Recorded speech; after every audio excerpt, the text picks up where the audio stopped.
Hey guys, it's your girl Aisha Shasha, and today I'm going to be showing you how I made these super cute cauldron crafts from the Craft Kitsune box for September.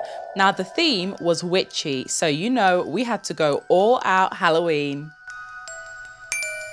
Now, one thing that I really love about the molds in this box is that they are actually handmade by Liz herself. Now, I really love the way that everything fits perfectly together, especially with the miniature cauldron mold. I was really impressed with that. Now, of course, I'm going to be using my Larissy glitter because you guys already know that I am a Larissy girl, okay? And I'm also going to be using some super cute shaker bits that came in the Craft Kitsune box.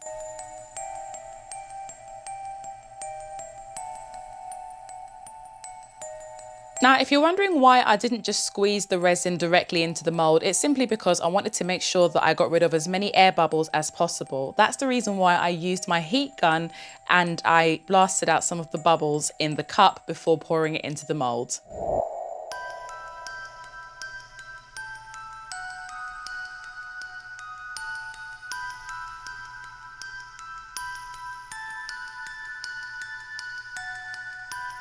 After making the teeny little handles, it was now time to use some of the black pearl pigment that came inside the box and make the larger handle that goes around the outside of the cauldron. Honestly, this was so adorable and I really wish that I had more time so that I could have made lots of these.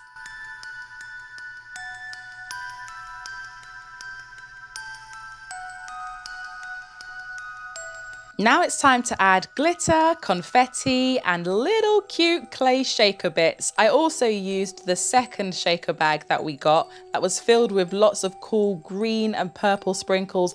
Even some little purple bats were in there as well, and some little pumpkins, and there was some pearls as well. I just went in with everything. I just wanted to have a crazy little concoction of stuff inside of this cauldron. Then I'm using some shaker film and drawing a little circle around it to put on the very top. And that is going to be what I'll use to seal it after pouring in my oil. Then I simply mix everything up together just to get it looking more random. And then I used my no wipe UV top coat as a way for me to secure the shaker film. I did, of course, dome over this with resin.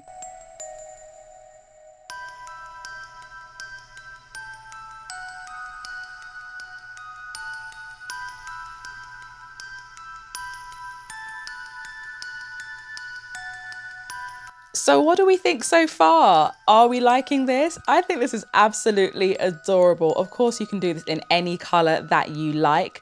Now, yes, we could stop there, but I'm extra, so I always like to try and bring what's inside of the shaker outside of the shaker as well. So I added on some extra embellishments.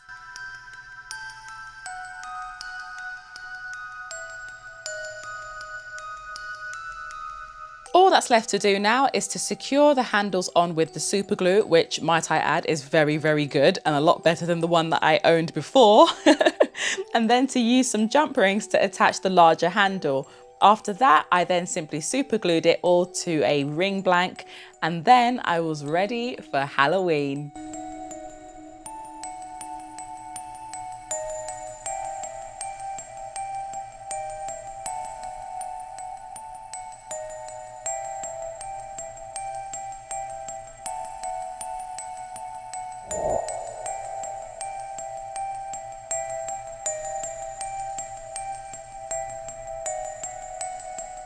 So there we have it. This is my miniature cauldron ring. What do we think? Are we loving it? Let me know what you would have put inside in the comments. Now, are you ready for part 2?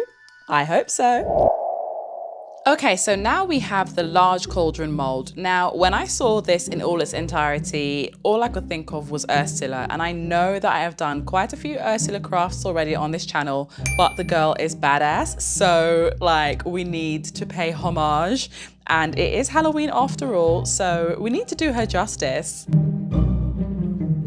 I found that using a larger mixing cup helped with this project because you do need a fair amount of resin. I think it was like 150 grams grams roughly that you use. I can't quite remember off the top of my head, but it was a fair amount. So I had to use my larger one.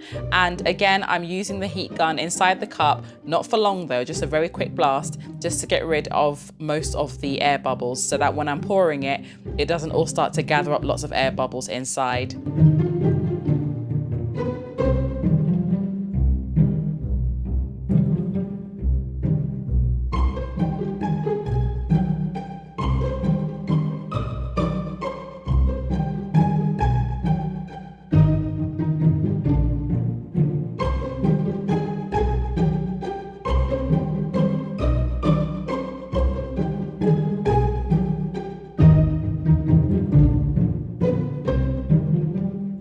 I was worried that the base was a little bit too transparent for my liking, so that's why I added in a touch more mica powder.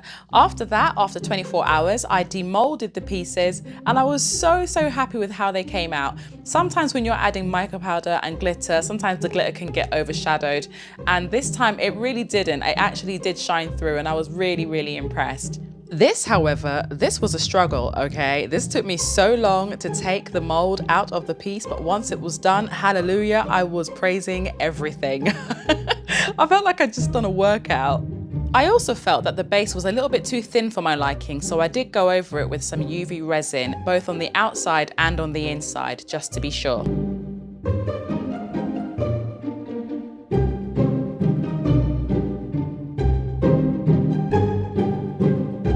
After sanding down the lid, it was time to paint the face, but even without any paint, you can't tell me that that's not an uncanny resemblance. So I'm using my Arteza acrylic paints for the job, and I am freehand painting Ursula's face. This was a struggle, and yeah, I second guessed myself the entire way through. There were multiple times when I wanted to just wipe it all off and start again, but I couldn't because some bits were okay and other bits I had to just work around. But you know what? Now that it's done, I'm just like, I'm not an artist in that sense, you know, I'm not a painter, but I tried my best. Let me know what you think in the comments. Did I do okay?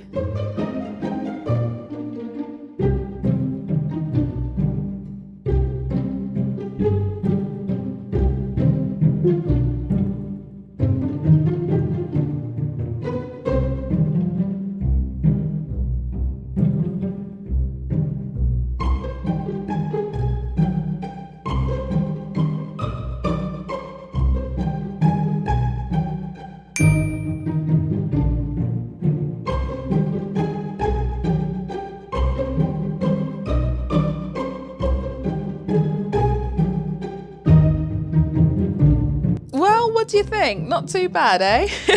And yes, I know that I forgot her beauty spot. It's okay, I added it in later. So now I am adding on her earrings. I had these little shells lying around and I thought that's gonna be perfect for her earrings, but they need to be purple. So, of course, I got out more Arteza paint and I painted them purple, and I also glossed them with my No Wipe UV top coat, just to give it that little bit of extra shine.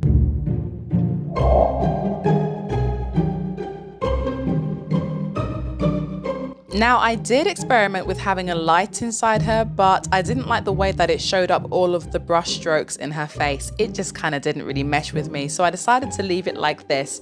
I really hope that you enjoyed watching this video as much as I loved creating it. Take care, my darlings, and I'll see you all soon. Bye!